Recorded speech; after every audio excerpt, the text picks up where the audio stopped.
Hey folks, welcome to the Heartache Connoisseur Podcast. This is your host, Marty Carpenter, MD, just a country psychiatrist out here in flyover country doing the Lord's work. Spring break edition this week. The kids are home.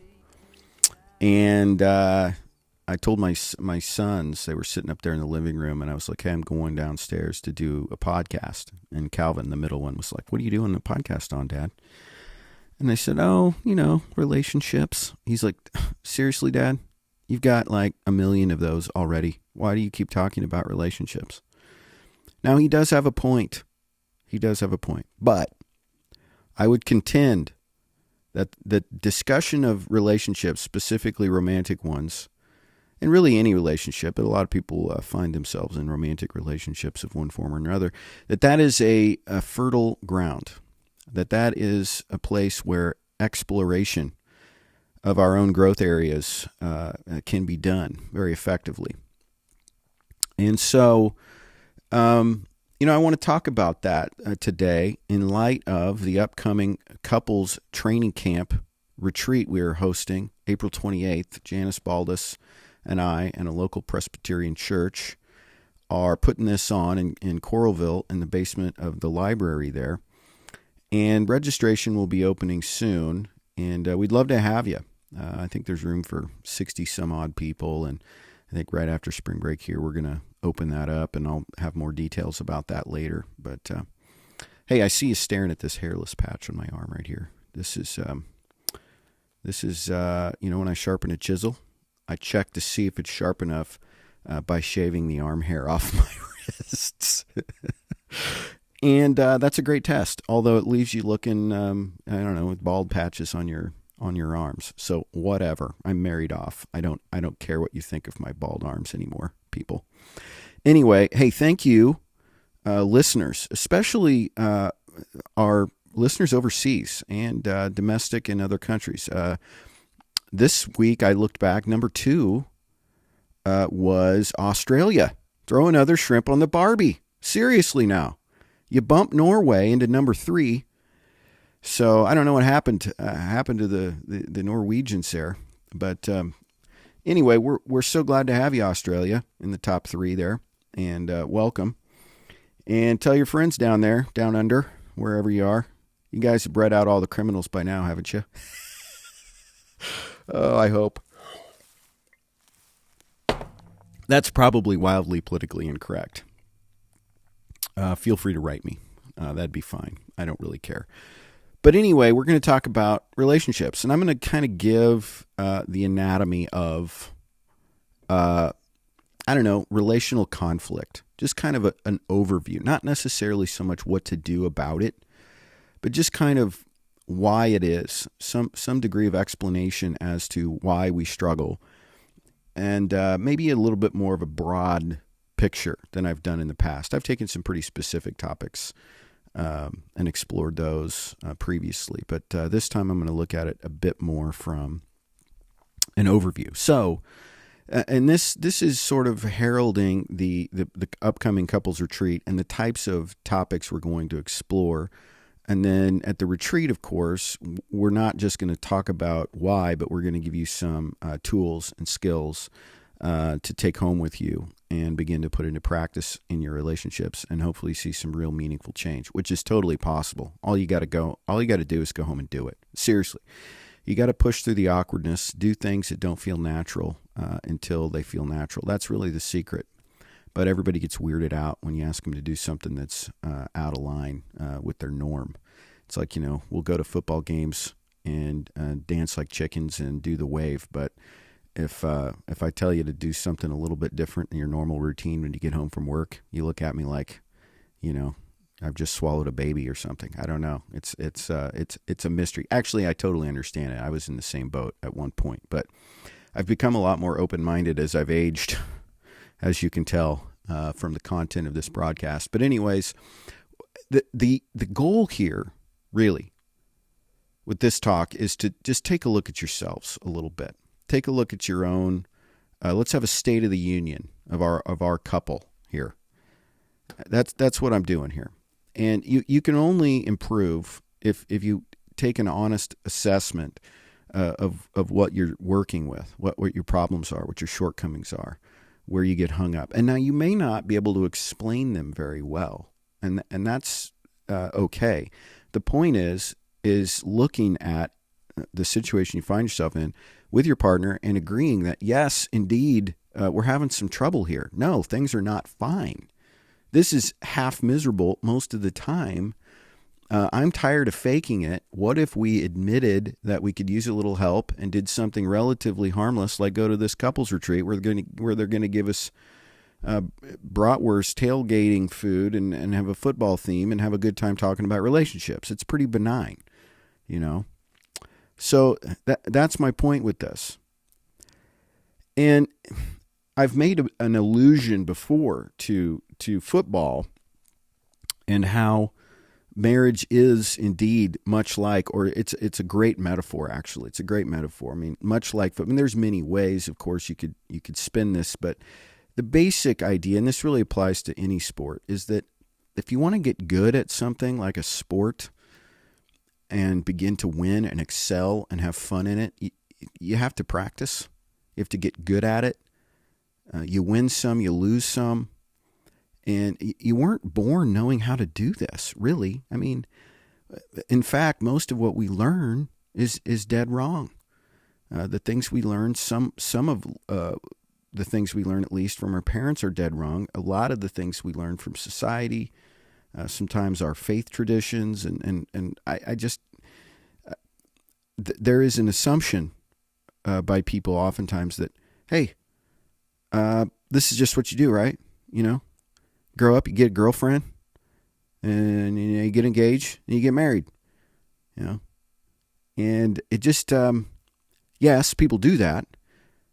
With no training, no preparation, very little insight into themselves, very little consideration of the decades laid out before them as a couple. I mean, you can't know, right? But what I can tell you is that with some ongoing maintenance, you got to put in effort. You got to do something. You can't do nothing. If you do nothing, you get stagnant. If you do something, even a little, you'd be surprised. You'd be surprised. So we got to take a look at ourselves. And here's what's going on. Basically, this is like the human condition for real. This is what people do. They blame. Like constantly blame. That's one of our first and foremost strategies, is that when there's trouble, we look for a scapegoat. And it's rare that we take responsibility accurately for our own part in it. There are certain people that tend to take too much responsibility, is what I mean. Some people do take excessive responsibility. Everything's always their fault, that kind of thing. And then there are other people where nothing is ever their fault. And there is a balance there where you own your part, not more, not less. And there's a lot of reasons why we screw things up. I mean, not least of which is watching our own parents. I've mentioned this many times. Like a good portion of the world is from a broken home now. Myself included I'm a father of children from a broken home. I mean, I got divorced, and I see the impact. You try to mitigate that as much as you can, but it has an effect. It does, and so that's a factor. Most people's parents are not doing it 100% correctly and passing on lots of bad habits. Maybe dad is domineering and is mildly to moderately verbally abusive. Maybe he drinks too much. Maybe he objectifies women. Maybe he's never home. Maybe he's a workaholic. Maybe he travels for work and you see him once every 3 weeks for 5 minutes. Maybe he's addicted to football, gambling, any other things that might distract him from his own situation.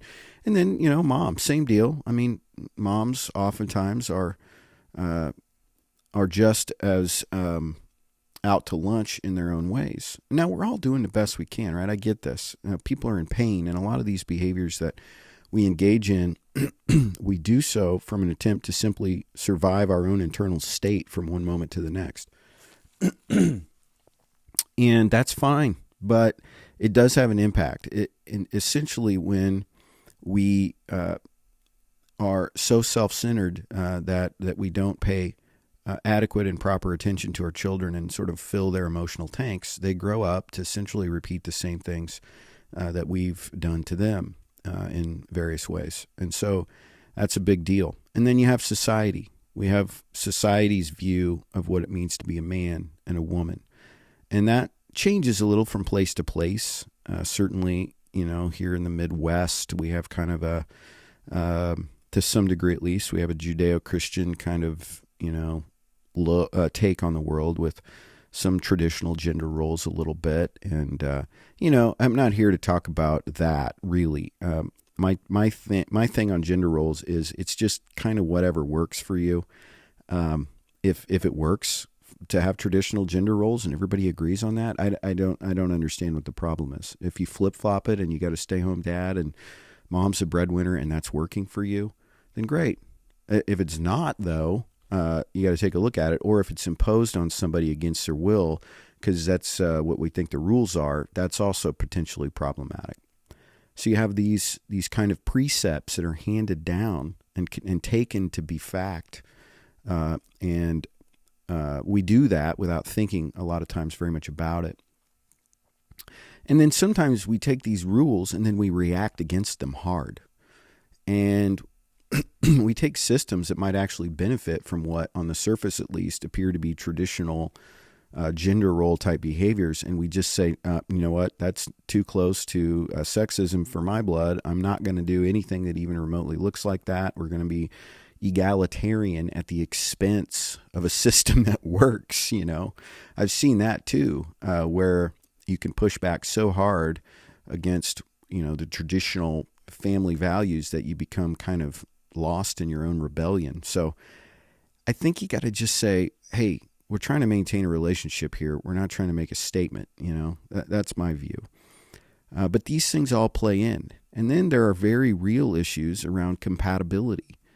All people are not wired up the same. I mean, we do have more in common than we do different, but seriously, like if you take a slob and a neat freak and put them together and say, get along for 50 years, there's going to be problems. It's simple as that.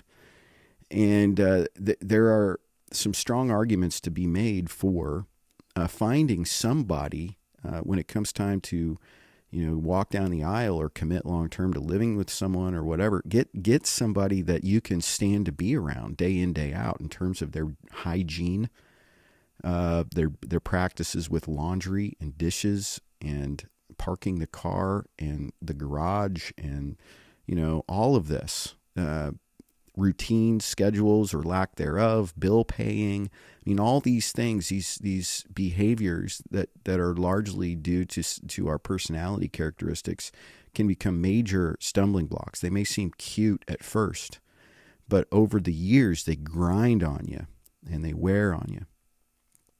And then, of course, there's communication. And most people are not master communicators. We communicate all the time, just very poorly, with lots of assumptions and expectations and unspoken judgments and passive aggression and overt aggression. That's how we tend to communicate, as opposed to sitting down, eye to eye, having a conversation that's fair and honest about our contribution to the state of our current relationship.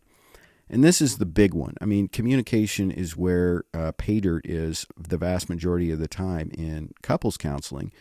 It's simply getting people to a place where they're able to hear each other and to really internalize what the other person's saying, and then feel that with them and feel the impact.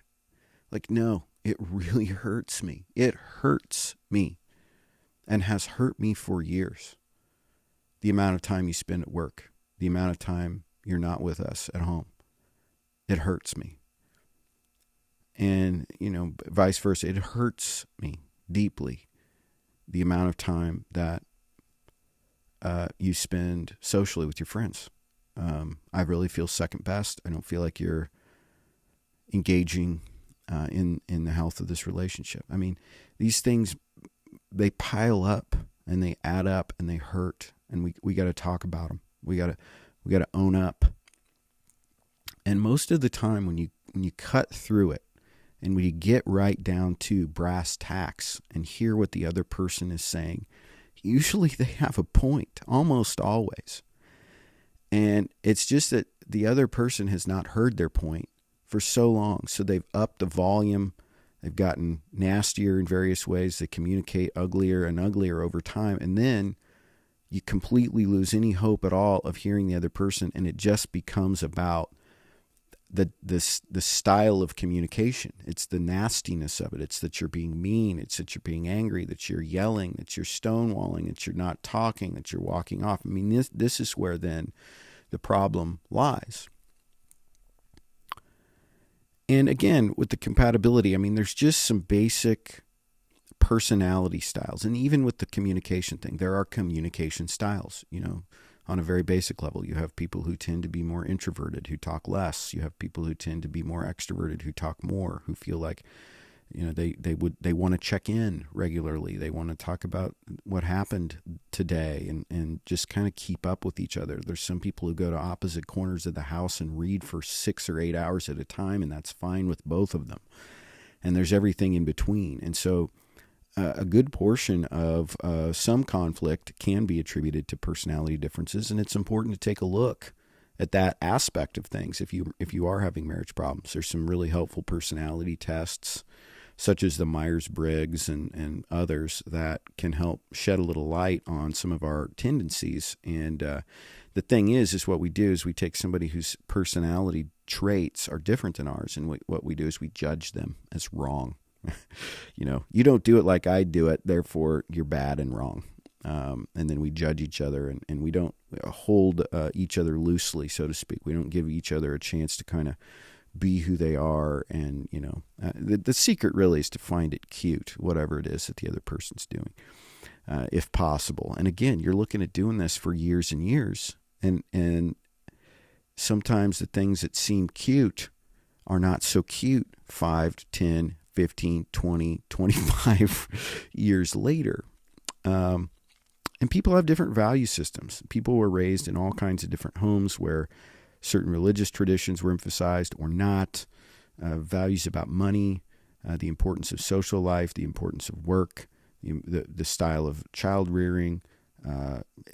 Things are different. Family traditions, the importance of going on vacations to the same place, the importance of days off and weekends. And there's just a lot of different ways of doing things that families do differently. And then when we get into a relationship, we often have to kind of work through that and find our own way of doing it. And then there's expectations. There's all the things we think. I mean, this is really at the core of a lot of the conflict. It's that the way we think it was supposed to be isn't the way it is. And that's frustrating and confusing to us. And we thought our dreams were going to come true, and this person's not making them come true. And then we sort of, spend a good deal of our time angry at them for not making all of our fantasies a reality in one form or another. We have a lot of assumptions about what the other person's thinking. They must think I'm terrible and bad. Therefore, I'm going to wall up and hole up, and I can't stand the shame of having a conversation. Or obviously they think I'm the king of the world. Why wouldn't they worship every step that I take? I mean, there's just a lot of assumptions and false attributions made. It's a part of communication, really, but the ability to check in with somebody. Hey, I'm thinking that you're thinking X. Is that really the case? Well, golly, no, it isn't. Actually, I was thinking Y, and that's an important skill. And it's also really important that we're honest when faced with those kinds of questions, because sometimes people will peg it and then we'll lie about what we were really thinking, and then that just leads to more and more problems as well.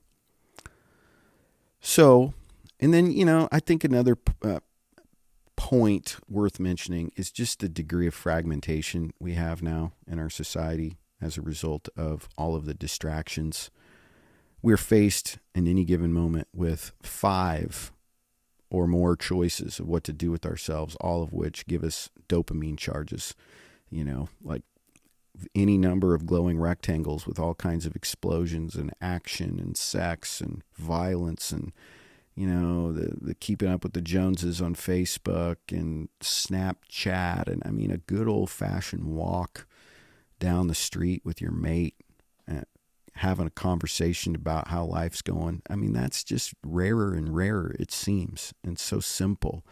But we're a highly distracted society, and I think that's taken its toll. So what we're going to do at the beginning of this marital conference, couples retreat, is we're going to take a look at ourselves. We're going to see about doing some work towards accepting ourselves the way that we are, accepting the nature of the state we find ourselves in. And not everybody's irreparably broken and miserable. Some people just need a little tune-up. Some people are on the edge of divorce and everything in between. Anybody's welcome, of course.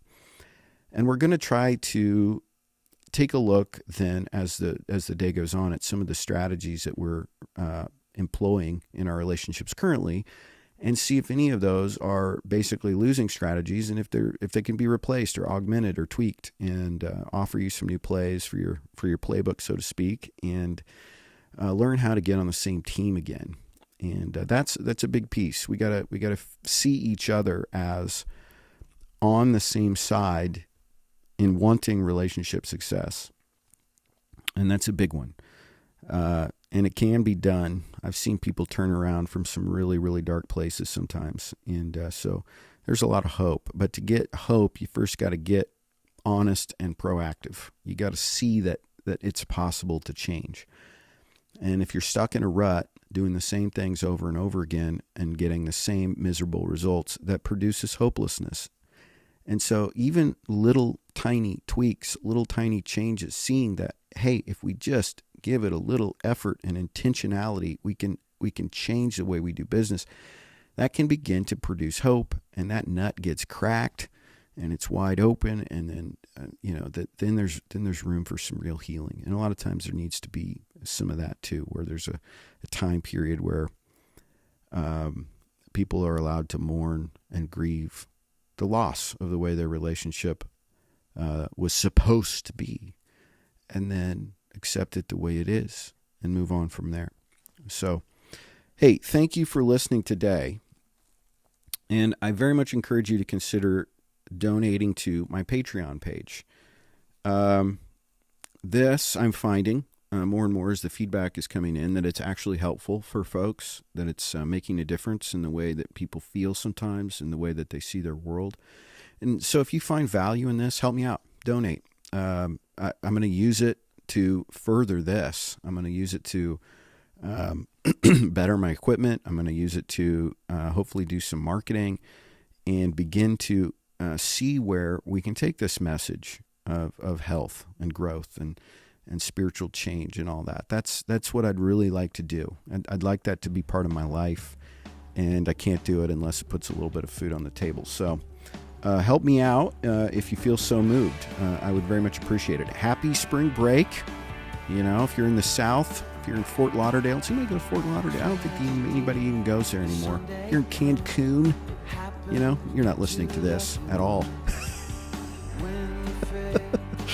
You're not listening, and nor should you be. You should be slathering on,